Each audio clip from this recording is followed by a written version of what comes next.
Bueno, les voy a contar, voy a tratar de que sea ameno, puse un montón de imágenes, pero voy a tratar de que sea ameno. Algo que estamos haciendo en el grupo de investigación en salud sexual y reproductiva, el GISER de la UAI, es un grupo que estamos armando en la UAI, en donde es un contexto en donde pueden hacer sus TIF o cosas por el estilo. Esto que voy a mostrarle lo hicimos con Florencia Contigiani, Jorge Sánchez, Laurito Micaela, Radusky, Pablo Radusky de Fundación Huésped y quien les habla. Y lo que estamos estudiando es el nivel de conocimiento que la gente tiene sobre el VIH y el SIDA y su relación con una medida que estamos tomando de estigmatización. Pero vamos a empezar un poco por básicamente nuestro contexto, que es la pandemia y las pandemias históricamente. Todos estos bicharracos son las pandemias por las que ha atravesado la humanidad. Verán que hemos atravesado por unas cuantas, de la peste bubónica hasta este bicharraco verde que es la gripe española, que se cargó con unos 40 millones de sujetos. Para que tengan más o menos una idea de proporción, el COVID va más o menos alrededor de 1 millón y algo por el estilo. Pero este otro bicharraco, si pensaban que era la primera que estaban viviendo, se llama VIH y ya se va cargando más de 35 millones, acercándose a 40 millones de personas. El año que viene se van a cumplir 40 años que Occidente tiene conocimiento, ¿sí? Que Occidente tiene conocimiento de este bicho, porque en realidad tiene más de 100 años de historia. También es un virus que era propio de otro animal no humano, más específicamente el chimpancé. Evidentemente ha hecho una mutación que le permitió convertirse en zoonóticos, saltar a humanos hace más de 100 años en África. Estuvo matando gente durante mucho tiempo en África, de ahí partió a Haití, y de ahí llegó a California, y ahí se descubrió en 1981. O sea que el año que viene ya cumplimos unos 40 años. Pero vamos a empezar describiendo un poco las fases características de la infección por VIH en una persona que no tiene tratamiento antirretroviral. Lo primero que pasa es que hace falta un contacto muy estrecho entre una mucosa del cuerpo y alguno de los fluidos corporales que lo pueden transmitir, como por ejemplo semen, leche materna o sangre, ¿sí? Aclarando de que la probabilidad, por ejemplo, en relaciones sexuales, de que aún estando una persona detectable, de que haya una transmisión, es de entre el 2 y el 4%, depende de la práctica sexual. Ahora, supongamos que la persona se infecta, ¿sí? Hay dos parámetros que uno tiene que tener en cuenta. La línea azul, que responde al conteo de los linfocitos helper T, o CD4, que es la célula para la cual tiene tropismo el virus de inmunodeficiencia humano, ¿sí? Y la línea roja, que es básicamente el conteo de las copias virales, ¿sí? Por mililitro de plasma. Lo que pasa al principio, en las primeras semanas, es una primera fase que se llama la fase de primoinfección, en donde hay un descenso de los CD4, de estos linfocitos, que son muy importantes porque comandan un montón de respuestas inmunológicas, y un aumento muy grande de las copias virales, básicamente en estas primeras semanas. Ahí suelen darse algunos síntomas parecidos a la gripe o inflamación de ganglios linfáticos, cefaleas o cosas por el estilo. Ahora, esto después entra en lo que se llama la latencia clínica o la fase asintomática, justamente porque la persona está saludable. Lo que sucede es que aumentan los CD4, disminuye la carga viral a niveles que son transmisibles, pero que están estables durante un promedio de 7 años. Es decir, alrededor de 7 años la persona lleva una vida común, saludable, pero estamos hablando de un promedio. La mayoría de las personas entre los 5 y los 10 años, si no tiene tratamiento, entran en la siguiente fase, que se llama SIDA. ¿Qué es el SIDA? El SIDA no es el VIH. El VIH es un virus, el virus de inmunodeficiencia humana, y el SIDA es el síndrome de inmunodeficiencia adquirida, que es cuando básicamente los linfocitos CD4 disminuyen por debajo de un conteo de 200 por milímetro cúbico, ¿sí? Y la carga viral se dispara, ¿sí? Entonces la persona básicamente tiene una supresión de las respuestas inmunológicas y es víctima de un montón de enfermedades oportunistas, principalmente infecciosas o oncológicas, hasta que muere, ¿sí? Esto solamente si la persona no tiene tratamiento. ¿Qué es lo que hacen los tratamientos antirretrovirales actuales, o mejor conocido como TARGA, los tratamientos antirretrovirales de gran alcance? Básicamente lo que hacen es inhibir a través de distintas vías la replicación viral.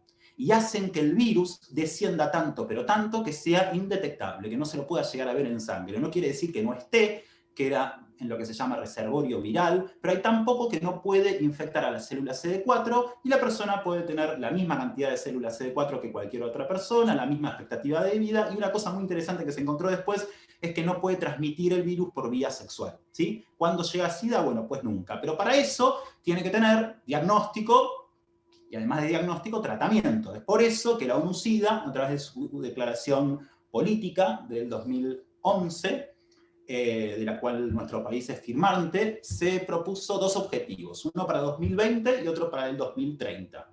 Para el 2020, el 90-90-90, que ahora les voy a explicar qué es, y para el 2030, la erradicación del SIDA. Y ustedes dirán, ¿pero cómo? ¿Cómo se pueden proponer erradicar el SIDA? Bueno, sí, si una persona tiene diagnóstico y tratamiento, ¿cuándo va a tener SIDA? Bueno, pues nunca. Pero para eso tenés que tener a todas las personas con VIH con diagnóstico y tratamiento. Ahora, ¿qué es el 90-90-90? Es un poquito más modesto, y es lo que se había propuesto la ONU-SIDA para este año.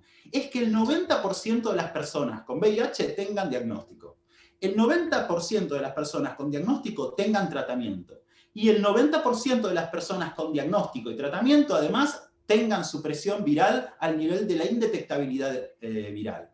A partir de acá es que se van monitoreando progresivamente, esto lo saqué de la ONU-SIDA, cómo es que estamos globalmente en relación al cumplimiento o incumplimiento de este tipo de objetivos. Y se ve que, por ejemplo, al día de la fecha hay un 81% de personas que tiene diagnóstico, un 67% de personas que tiene diagnóstico y tratamiento, es decir, que una de cada 3 personas con VIH no tiene tratamiento antirretroviral.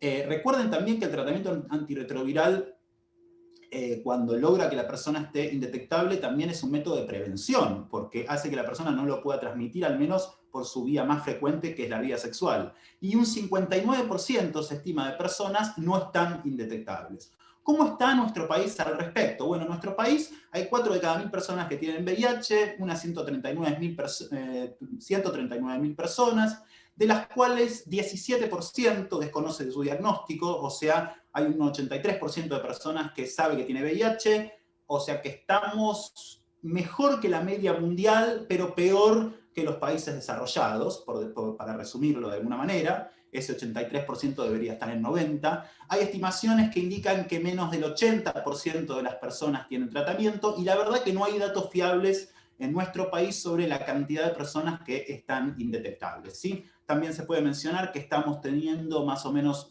alrededor de 5.800 personas que se infectan por año, con una razón de masculinidad de 2.1, eso quiere decir que afecta más a hombres que a mujeres, quiere decir que por cada mujer con VIH hay 2,1 hombres con VIH. También podríamos mencionar que se estima que más de 1.500 personas por año, para que lo pongan en proporción, mueren de VIH, o sea, 4 por día. No de VIH, sino por causas relacionadas al SIDA, ¿sí? Y recuerden que si todas las personas tuviesen diagnóstico y tratamiento sería completamente evitable, y ese número podría estar cercano a 0. Piensen, por ejemplo, países como España, que tienen una población imparable a la nuestra, tienen menos de 200 muertes por año. Ahí pueden más o menos comparar y ponderar cuán bien o mal estamos en relación al abordaje del asunto. Pero bueno, ¿por qué nos puede interesar a los psicólogos todo este tipo de cosas? Porque sabemos que históricamente el VIH ha sido objeto de distintos procesos de estigmatización, y depende del contexto, esta estigmatización puede ser más o menos acuciante, y esto afectar no solamente a la calidad de vida de las personas con VIH, sino también a las personas negativas. Y ahora voy a explicar por qué. Pero partamos de decir qué es el estigma, según Link y Pelan, que son unos autores que han abordado mucho este tema. El estigma se entiende, el estigma, como básicamente un mecanismo social distinguible o caracterizable por distintos componentes. Primero, una diferenciación y etiquetado una diferencia. Es decir, las personas somos diferentes en 80.000 millones de variables, pero primero tiene que haber un etiquetado de una diferencia, ¿sí?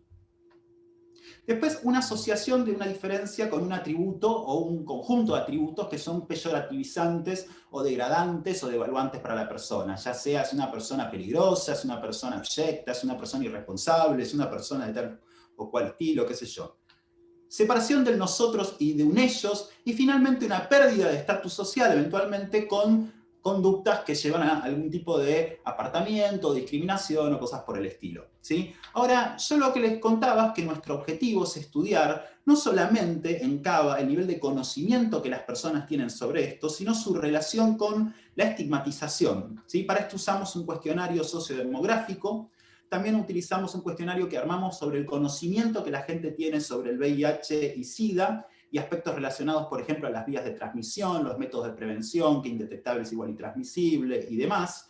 Y también armamos nosotros una escala de estigmatización para población general. La construimos ad hoc en base a cuestionarios previos y en base básicamente al modelo teórico de Ersham y Chaudoy, que lo que postula es que el estigma funciona de forma diferencial para las personas infectadas y no infectadas, y en el caso de la población general, que es lo que nosotros evaluamos, lo que postula es que el estigma tiene tres componentes. Uno que tiene que ver con las conductas concretas de discriminación, de apartamiento físico, cosas por el estilo. Otro que tiene más que ver con un componente cognitivo o actitudinal, es decir, una cantidad, una serie de creencias en relación a los atributos asociados a esa condición. Y otra que tiene que ver con lo que estos autores denominan prejuicio, que yo creo que está más vinculado con los aspectos emocionales, es decir, con las respuestas emocionales preponderantemente de miedo o, por ejemplo, de asco, ¿no? Cosas por el estilo. ¿Por qué esto también afecta a las personas negativas? Porque el estigma no solamente afecta a las personas con VIH, sino que también es un obstáculo para que las personas se monitoreen y se controlen, porque muchas veces la gente evita los controles de rutina por el miedo que tienen a enterarse que tengan VIH, en un contexto en el cual lo peor que te puede pasar si tenés VIH es que no lo sepas, básicamente, y que te enteres en SIDA y que eventualmente te puedas llegar a morir. De hecho, en Argentina se calcula que hasta un tercio de diagnósticos que son tardíos, es decir, que la persona se entera ya en fase SIDA. O sea, estuvo con esto en promedio 7 años, con una carga transmisible, y se entera cuando tiene problemas de salud. Muchos salen, pero otros no, ¿sí? Entonces, ¿qué es lo que hicimos? Bueno, nosotros hicimos un diseño muestral por cuotas, que es un diseño no probabilístico, pero que te permite hacer, o sea, mantener cierta representatividad muestral, ¿sí? En relación a la distribución poblacional de ciertas variables que uno quiera respetar, como en nuestro caso, por ejemplo, el género de las personas, el nivel de instrucción formal, el nivel socioeconómico y la franja etaria. Es decir, queremos llegar a una muestra de sujetos que sea lo más parecido a la población adulta en CABA, ¿sí? En cuanto a su composición en relación a estas 4 características: género, nivel de instrucción formal, nivel socioeconómico y franja etaria, ¿sí? Es decir, tener un dato lo más representativo posible, de forma tal que nos permita extrapolar y generalizar los resultados a la población, ¿sí? Para esto hicimos distintos puntos de toma en distintos lugares estratégicamente seleccionados. Hicimos la primer cuota de 100 participantes, de sujetos adultos de ambos sexos, de entre 18 y 60 años inclusive. Esta es la primera cuota. Tenemos planificado hacer 4 o 5 cuotas, o sea, llegar a un N total de aproximadamente 400 o 500 personas. Vamos a ir evaluando cuota a cuota en función de cuánto nos aproximemos a esa composición deseada. Hicimos la primera cuota y ahí vino la cuarentena y tuvimos que interrumpir, con lo cual los datos que le voy a mostrar son preliminares, o sea, no son totales, ¿sí? La modalidad de recolección de los datos fue a través de una encuesta estructurada de aproximadamente 10 minutos, voluntaria y anónima, en la vía pública, que lo intercambiábamos por básicamente un regalito que consistía en una bolsita muy bonita que tenía unos folletos y unos preservativos, básicamente, ¿sí? Ahora bien, ¿qué es lo que hicimos? Nos fijamos en los datos censales del INDEC sobre la composición de CABA en relación a las variables de interés, como por ejemplo género, franja etaria, nivel de instrucción formal y también nivel socioeconómico, ¿sí? A partir de ahí extrajimos la composición en términos de porcentajes, ¿sí? Y a partir de ahí uno puede saber qué cantidad de sujetos debiera tener una muestra representativa en relación a esos atributos, en este caso de 100 sujetos, ¿sí? Y lo mismo puedes hacer si tienes 200, 300, 400, 500, y en función de eso ir redireccionando la toma para que tu muestra efectivamente sea representativa de tu población. Como les decíamos, estamos ahora con una primera muestra de 100 participantes de población general, de entre 18 y 60 años, con una media de 35.6 años, ¿sí? Fíjense que tuvimos 40 hombres, o personas de género masculino, 59 de femenino, o sea, tuvimos una sobrerepresentación de mujeres, y una persona de género no binario, lo cual es esperable porque representa más o menos la composición poblacional, un 1%, ¿sí? En relación al nivel socioeconómico, acá lo bueno de ir seteando las tomas de esta manera es que uno puede ver si tiene sobrerepresentaciones o subrepresentaciones de algunos componentes de la población. Por ejemplo, a nivel socioeconómico, yo lo que estoy viendo es que tengo un 26% de ABC1, que es el estrato superior de la escala de nivel socioeconómico. O sea que estamos sobrerepresentando un poquito a la gente de nivel socioeconómico superior, y tengo demasiados pocos en D2E, que son las personas de estrato más bajo. Probablemente nosotros en la forma de tomar introdujimos algún sesgo de selección que lo vamos a tener que ir corrigiendo en las sucesivas cuotas. Ahora bien, en cuanto al nivel de instrucción formal, tuvimos una distribución bastante parecida a la poblacional, lo mismo que en términos de religión. Eso es en cuanto a la composición de la primer cuota muestral, ¿sí? Insisto, esto es algo que se va reseteando cuota tras cuota para aproximarse a esa composición poblacional que uno quiere llegar, ¿sí? ¿Qué cosas nos empezamos a preguntar? Si voy a presentar algunos resultados, los más salientes, y algunos que tienen diferencias estadísticamente significativas. Si tiene alguna duda, después me preguntan, ¿sí? Lo primero que nos preguntábamos es si la gente distinguía entre VIH y SIDA. Lo escribo con minúscula porque ya hace tiempo que se puede utilizar como un sustantivo y no como un acrónimo. El VIH es el virus de inmunodeficiencia humano, y el SIDA es el síndrome de inmunodeficiencia adquirida que eventualmente uno llega si no tiene tratamiento, básicamente. Bueno, lo que hacíamos era preguntarle a las personas si distinguían o no. Pero no nos quedábamos solamente con el autorreporte, sino que le tomábamos una serie de ítems para chequear de que efectivamente la persona pudiese distinguir lo que es un virus de lo que es un síndrome. Solamente por autorreporte, el 62,5% de los hombres y el 52,5% de las mujeres autorreportó no tener la más pálida idea de cuál es la diferencia entre un virus y un síndrome, ¿sí? Después teníamos un 22 y 32% respectivamente que decía distinguir, pero cuando lo evaluábamos no lo podía hacer, y solamente un 15% de personas que efectivamente podía dar cuenta de cuál era la diferencia entre el VIH y el SIDA. Lo cierto es que no encontramos diferencias en términos de nivel de instrucción formal, nivel socioeconómico, ni religión, aunque sí una tendencia en cuanto a la franja etaria, ¿sí? Las personas que diferenciaban correctamente tuvieron una tendencia a ser más jóvenes que el resto, pero lo cierto es que fue una significación marginal. Después nos preguntamos distintas cosas en relación al conocimiento que la gente maneja sobre las vías de transmisión, ¿sí?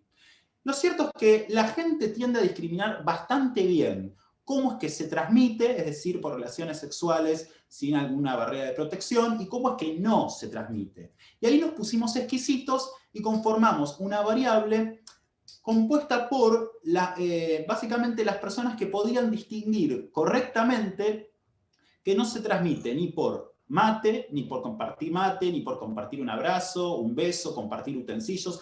Básicamente, dicho en criollo, las personas que podían distinguir lo que es el VIH de una infección de tipo respiratoria, como por ejemplo el COVID, o como por ejemplo la gripe o la tuberculosis, ¿sí? Y ahí encontramos que el 70 a 73%, en función del género, distinguía correctamente, y que solamente el 30 a 27% no lo podía hacer. Pero insisto, nos estamos poniendo como muy detallistas ahí. O sea, ahí yo creo que en realidad el nivel de conocimiento en relación a las vías de transmisión del VIH puntúa bastante bien, ¿sí? También encontramos una diferencia entre los que conocen y no conocen las vías de transmisión a la perfección en términos de su máximo nivel de instrucción formal, encontrando que los que sí conocen tienen un nivel de instrucción formal considerablemente y significativamente mayor a los que no conocen, ¿sí?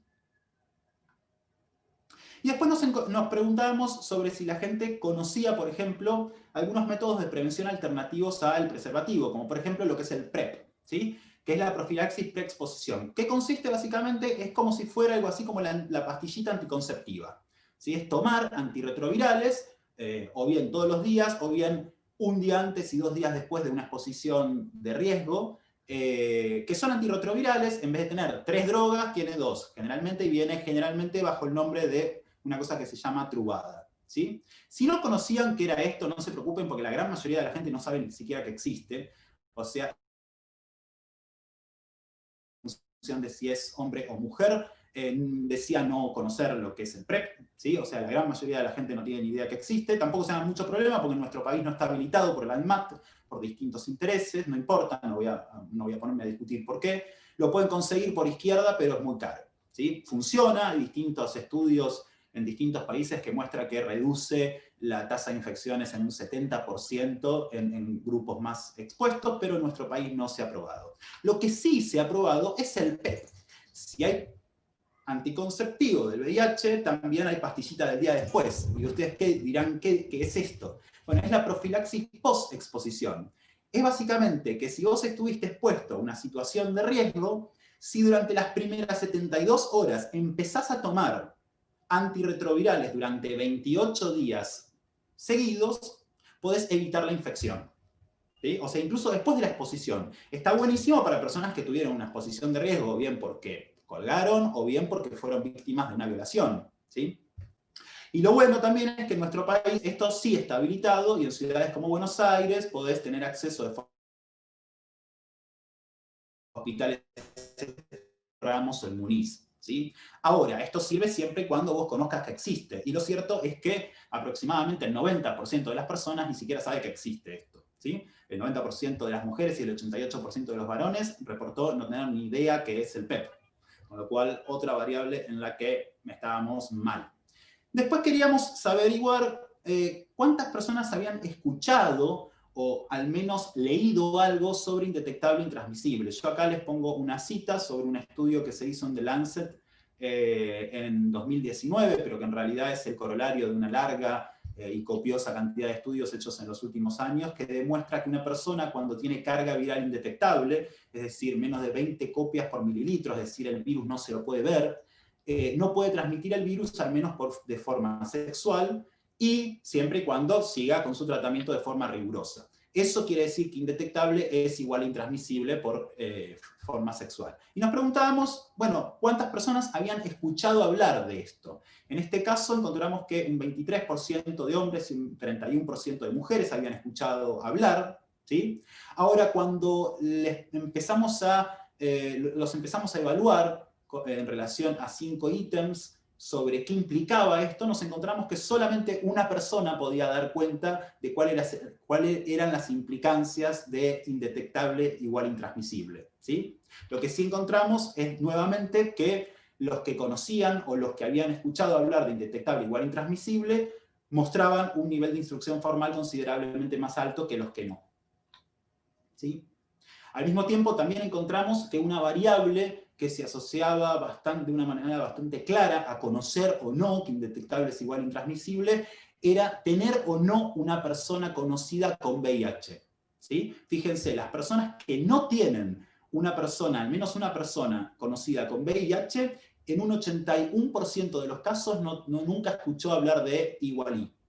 Mientras que eso baja a 57% en las personas que sí conocen a alguien con VIH, con lo cual, evidentemente, conocer a alguien con VIH es una variable predictora de conocer que indetectable es igual a intransmisible. ¿Y por qué esto es importante? Porque eso también se asocia con bajos niveles de estigmatización, que nosotros lo evaluamos por una escala que construimos de 12 ítems. 12 ítems que eran puntuados con una escala de tipo Likert y que evaluaban, ¿sí? De una manera breve. Recuerden que estamos en el medio de la calle evaluando gente, ¿sí? No podíamos tomar una escala de 200 ítems, ¿sí? Pero intentaba evaluar a través de 12 ítems estos 3 componentes distintos del estigma: las creencias, ¿sí? El componente más afectivo y las conductas, los comportamientos. ¿Sí? Lo que encontramos es una distribución de este tipo, o sea, encontramos una variabilidad en la respuesta, aunque no se ajustó a un modelo gaussiano o normal, por lo cual muchas de las comparaciones las hicimos con pruebas no paramétricas. Hicimos una evaluación de la validez de contenido y obtuvimos muy buenos resultados. Todos pudieron distinguir los 3 componentes que evaluaba la escala, y en términos de confiabilidad o consistencia interna de la escala encontramos un alfa de Cronbach de 0.86, que es muy bueno. Estudios posteriores, nosotros queremos hacer un análisis factorial para explorar un poco la estructura de los componentes de esta escala, pero para eso hace falta tener más sujetos. ¿Qué es lo que empezamos a ver? Empezamos a ver que había diferencias en la estigmatización o el puntaje bruto de estigmatización en función de la franja etaria, distinguiendo que las personas menores de 45 años puntuaban significativamente por debajo de las personas de 45 años en adelante. También distinguimos que no había una diferencia global en términos de la religión, pero cuando comparamos, por ejemplo, personas evangélicas, que era un grupo considerable, de personas no religiosas, en las cuales estaban incluidos agnósticos y ateos, sí encontrábamos que los evangélicos puntuaban considerablemente más alto y de forma significativa que los ateos y agnósticos, ¿sí? Después también lo comparamos en función del nivel de instrucción formal y encontramos que las personas de menor nivel de instrucción formal, hasta secundario incompleto, puntuaban significativamente más alto que las personas con mayor nivel de instrucción formal, desde terciario completo, ¿sí? Y después comparamos el nivel de estigmatización en función de conocer o no una persona con VIH. Lógicamente encontramos, al igual que en otros estudios en relación con otras condiciones, que las personas que conocen a una persona con esta condición presentan niveles significativamente por debajo que el resto de las personas. Este p-valor fue muy clarito, ¿sí? Y también que aquellas personas que conocían que indetectable es igual a intransmisible presentaban niveles de estigmatización más bajo. Lógicamente todas estas variables están relacionadas entre sí, covarían entre sí, y cuando lleguemos a tener una muestra más numerosa, más copiosa, vamos a poder hacer análisis estadísticos de tipo multivariado que nos permita entender el pesaje diferencial de cada uno de estos aspectos, ¿sí? Como conclusión del estudio, en principio en una población general adulta de Cava, compuesta por personas de entre 18 y 60 años, ¿sí? Se advierte, a mi entender, un buen nivel de conocimiento, al menos en términos de las vías de transmisión del VIH, ¿sí? En cambio, yo diría un pobre entendimiento de la diferencia entre VIH y SIDA, así como del conocimiento indetectable igual intransmisible. Recuerden que aproximadamente un 20 y pico % había dicho haberlo oído, pero cuando lo evaluábamos, solamente una persona podía dar cuenta cabal de qué era lo que esto implicaba. Muy escaso nivel de conocimiento de métodos alternativos de prevención como el PrEP y el PEP, incluso del PEP que está autorizado y que está disponible en nuestro país. O sea que si la gente no conoce de que existe, muy difícilmente puede acceder a él, ¿sí? Y con excepción de la variable máximo nivel de instrucción formal alcanzado, las proporciones y los porcentajes y los puntajes no parecieran haber dependido o haber variado, ¿sí? En función de las características sociodemográficas como por ejemplo la edad, el género y el nivel socioeconómico, ¿sí? Ahora bien, nosotros nos preguntábamos distintas cosas relacionadas al puntaje bruto de nuestra escala de estigmatización, y como posibles predictores de estigmatización detectamos primero la edad, o sea, tener más de 45 años, o 45 años o más. Segundo, tener religión evangélica. Tercero, un menor nivel de instrucción formal. No conocer a nadie con VIH, ¿sí? O al menos que nadie te lo haya contado. Y no haber leído o escuchado hablar sobre indetectable intransmisible. Lógicamente, cuando tengamos más casos, recién tenemos 100, cuando lleguemos a una muestra de 400 casos representativos de la población, además de que sea representativa de la población, vamos a poder hacer análisis más sofisticados, multivariados, que nos va a poder dar cuenta de, bueno, cuáles son los aspectos más predictivos o predictores de altos niveles de estigmatización y cómo trabajar sobre ellos. Finalmente quería terminar con esta pequeña declaración de buenas intenciones, que es la ESI, que nadie sabe muy bien en qué consiste y cómo se aplica y qué es y qué no es. Hay discusiones sobre si la E, la O, la U, si sobre qué se enseña, qué no se enseña, qué sé yo. Y a mí me interesa ir a lo que tanto un peronista como un socialdemócrata, tanto un trotskista como un libertario pueden acordar, que es básicamente cosas como muy simples. ¿Qué cosa debiera contener una educación sexual integral? Y cosas como, por ejemplo, lo que dice el artículo 3, asegurar la transmisión de conocimientos pertinentes, precisos, confiables y actualizados sobre los distintos aspectos involucrados en la educación sexual integral, promover actitudes responsables ante la sexualidad, prevenir los problemas relacionados con la salud en general y la salud sexual y reproductiva en particular. ¿Sí? En eso creo que todos nos podríamos poner de acuerdo.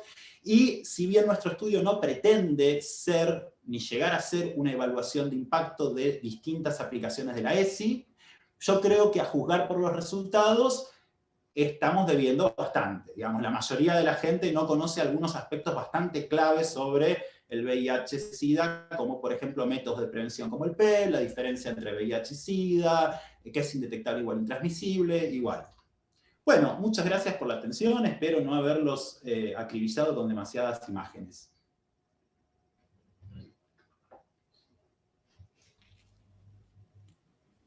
Bueno, muy bien, Lucas.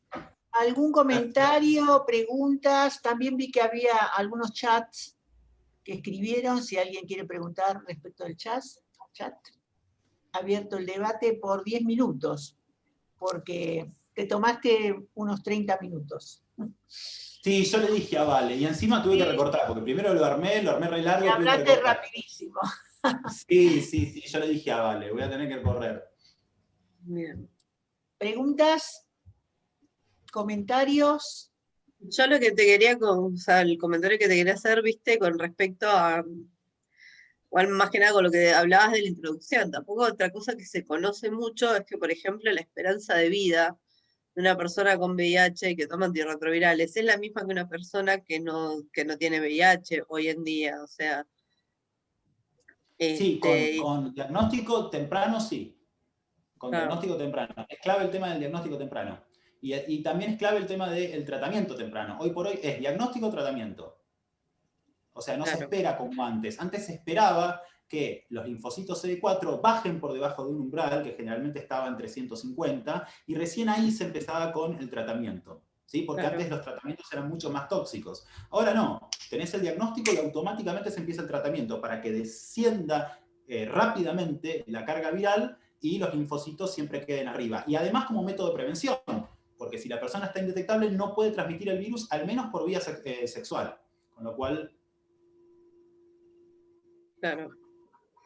Y lo que es también importante esto que, o sea, me parece súper importante la investigación, o sea, hablar un poco del tema del estigma y el prejuicio que hay, porque eso también hace que haya estigma, prejuicio, relación al VIH, y hace que la gente tampoco se testee y haya menos detección, que sería fabuloso, porque se podrían llegar a esos estándares de detección, de tratamiento y de no infección en función de que la gente se detecte. Así que bueno, era eso. Claro, lo que vos decís que justamente altos niveles de estigmatización pueden hacer que mucha gente no tenga otra conducta de autocuidado que no tiene que ver solamente con la utilización o no de preservativo, el PrEP o el PEP, que tiene que ver con el testeo regular.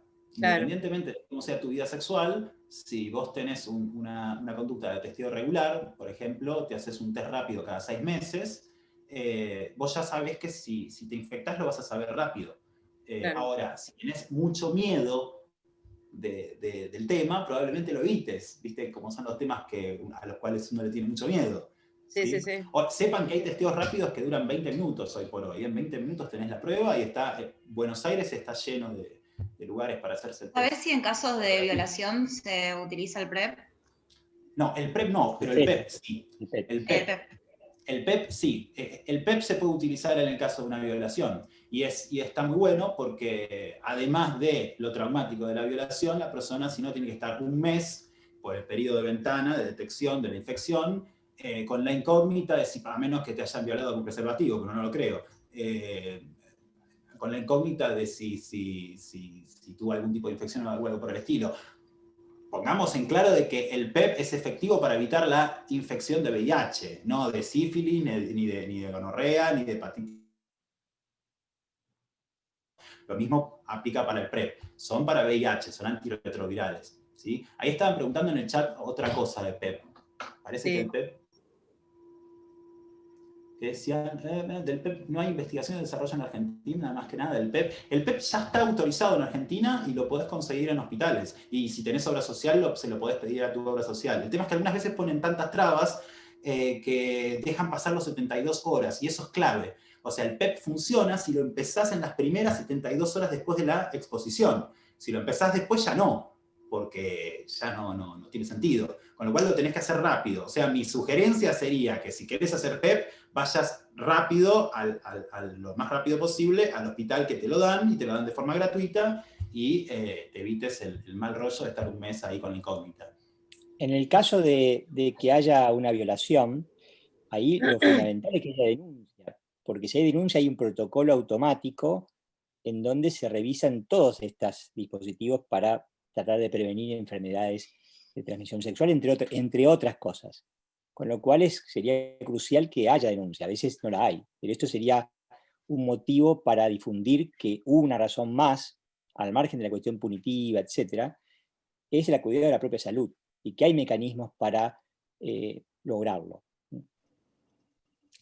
Una pregunta, Lucas. Sí. Lucas, no sé, por supuesto que ya empezaste, ya hiciste todo el protocolo de la investigación, pero ¿no sería bueno que preguntes, que hagas alguna pregunta acerca de la prevención, si se hace estudios frecuentes de ver si tienen o no el HIV?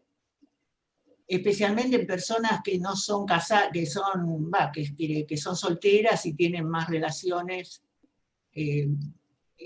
así fortuitas, ¿no? Que tienen La verdad que aventuras. nosotros no lo incluimos, porque nosotros, querríamos haber incluido un montón de cosas, pero nuestro problema es que... No, porque eso para saber también la conducta que tienen de prevención, ¿no? Que sería otro objetivo, digamos. Pero Sí, en realidad ya hay estudios sobre el tema, hay una asociación que se llama AHF, AIDS Healthcare Foundation, que en Argentina hizo en el 2017 una encuesta muy grande de 30.000 participantes, y por ejemplo recuerdo que habían preguntado sobre la frecuencia de utilización de preservativo, y recuerdo que por autorreporte habían dicho que las personas, ¿no?, que usaban siempre preservativo un 14%, nunca preservativo un 20% y un 66% algunas veces. Y eso por autorreporte. Y estamos hablando de utilizar preservativo en algún momento. Preservativo desde el principio hasta el final, más del 95% autorreportaban utilizarlo. Es decir, sexo oral pareciera ser que para la mayoría de la gente se lleva un poco mal con el látex. O sea, hay distintas encuestas en relación a las conductas de autocuidado, pero nuestro interés iba más focalizado en cómo estaba asociada distintas variables de conocimiento del VIH y el SIDA en población general con la estigmatización. Y después otras cosas que incluimos que no llegué a mostrar, pero que básicamente tuvimos que acotar porque la encuesta no podía durar más de 10 minutos. Estamos en el medio de la calle tomándole a una persona y no se va a quedar ahí 40 minutos. Lucas, ¿te puedo hacer una Sí. consulta? Vos primero hiciste toda una introducción con respecto a la pandemia. Mi consulta es, ¿cuándo fue la encuesta realizada? O sea, ¿cuándo fue la toma de pruebas? Y la segunda pregunta tiene que ver con esto de si tienen pensado, de acuerdo a estos resultados obtenidos, o sea, porque sabes a mí lo que o sea, vos lo reconociste, el sesgo hacia un tipo de nivel educativo o sociocultural que sin querer uno recae, ¿no? Este sesgo de que tendemos a tomarle siempre, ¿viste? Entonces, para obtener resultados más fehacientes o más realistas, ¿viste? Yo soy, por ejemplo, del conurbano bonaerense, he trabajado en barrios muy carenciados, y la realidad es totalmente distinta a un montón de datos que... viste, nada, yo no hago investigación, pero bueno, ojalá algún día lo pueda orientar para ese lado. Por eso me inquieta esto, ¿cómo la podés orientar ahora, mediante qué instrumento, para no sesgar tanto el grupo? ¿Me entendés lo que te digo? Perdón por la terminología, no soy muy todavía Nuestra intención al hacer un diseño muestral por cuotas es exactamente esa. Porque esto lo podríamos haber hecho mucho más rápido con encuestas online. Y con una encuesta online podría haber puesto un montón de preguntas que demanden 20, 25, 30 minutos y hacerlo correr por redes sociales y tener datos mucho más rápido. El problema es que eso introduce una serie de sesgos. Para responder una encuesta online tenés que tener conexión a internet, tenés que tener te tiene que llegar la encuesta y tenés que tener ganas. Con lo cual los sesgos de los cuales vos hablás generalmente están mucho más presentes en ese tipo de estudios que en otro tipo de estudios. Por eso te preguntaba cuándo los tomaste, porque por ahí fue pre-pandemia, entonces tenías la posibilidad, ahora está todo más limitado. No, el tema a ver, una cosa, lo metodológico. En lo metodológico vamos a ir cuota a cuota tratando de acercarnos a la composición poblacional de forma tal de, por ejemplo, no sesgar la muestra y no subrepresentar a personas de estratos bajos, ¿no? Que es lo que suele pasar. Que a los psicólogos nos suele pasar que subrepresentamos a todos los estratos bajos, sobrerepresentamos a las personas de nivel socioeconómico alto, y en este tipo de temas, eso, como vos bien decís, tiene una incidencia en relación a los datos que se ven reflejados. Con respecto a la prepandemia, postpandemia, sí, digamos, por fuerza tuvimos que interrumpir, vamos a volver a salir, qué sé yo, vamos a tener que evaluar si hay diferencias pre y post pandemia, no queda otra. Ahora, la composición de la muestra, estamos en la dirección de que sea representativa de la población, porque nuestra intención es que los datos sean generalizables a sujetos de Cava. Circunscribimos la población a Cava porque hacer un muestreo representativo de AMBA es dificilísimo y excede nuestras capacidades materiales. No, perfecto, clarísimo. No te tenés que ir a conurbano para, o sea, No. entrevistar, obviamente, no desconozco dónde vivo. No, te hablo podría, yo de mi podría, realidad cotidiana. Por eso. Podríamos, pero ahí tendría que hacer un diseño muestral de AMBA. Exacto. Y Perfecto. ahí ya me entran 14 millones de personas. No, más que nada era esa la inquietud, cómo uno puede ahora reorientar la investigación, o sea, en cuanto a los pasos, reorientar para que esto que viste como debilidad por ahí, que vos mismo lo señalaste. Una debilidad que vimos es que estamos subrepresentando al estrato inferior en nivel socioeconómico y sobrerepresentando a la ABC1. Y yo lo que voy a tratar de hacer es ir a tomar más al sur, sin ponernos en riesgo, porque claro, yo no me voy a meter en una villa para tomar. Entonces, estás estigmatizando, estás estigmatizando. ¿Cómo? Estás estigmatizando, eso es un prejuicio. No, me estoy cuidando, ¿qué tiene que ver? Eso es otra cosa. Yo trabajé en villas y la verdad que no están así. No, sí, si tengo un buen acompañamiento voy, pero yo solo, nosotros salimos solitos con tipo sin Ese guardia. es mi temor, ¿ves? Este es mi temor en la investigación.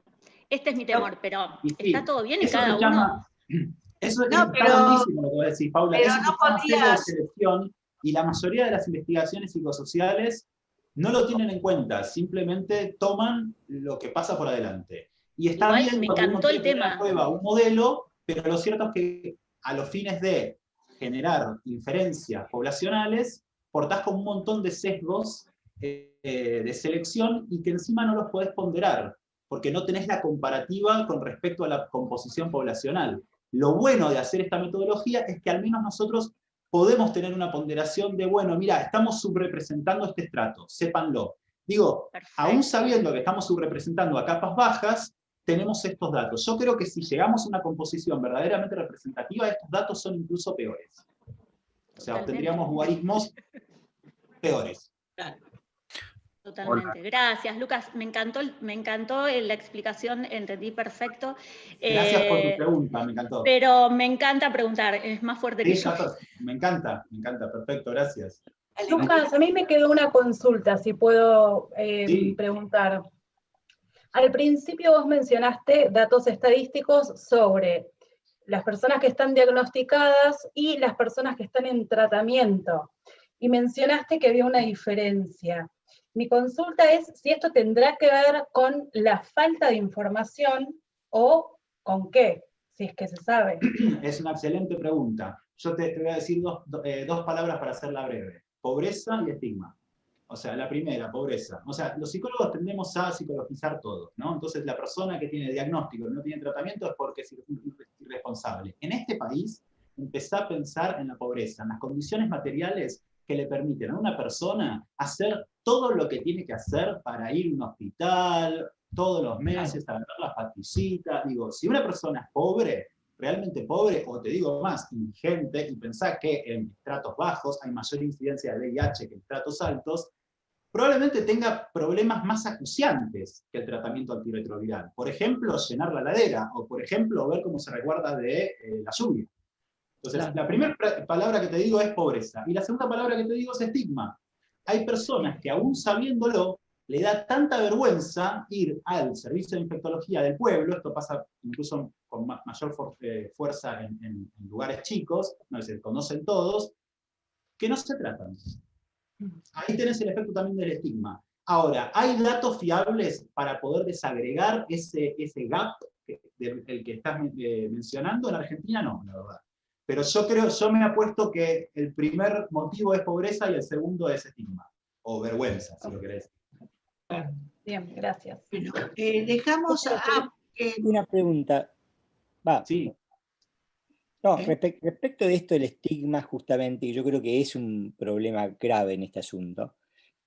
Porque si yo tengo entendido, por lo menos era así hasta hace poco, no sé, quizás ha cambiado. Para hacerte un test de VIH, tenías que solicitarlo.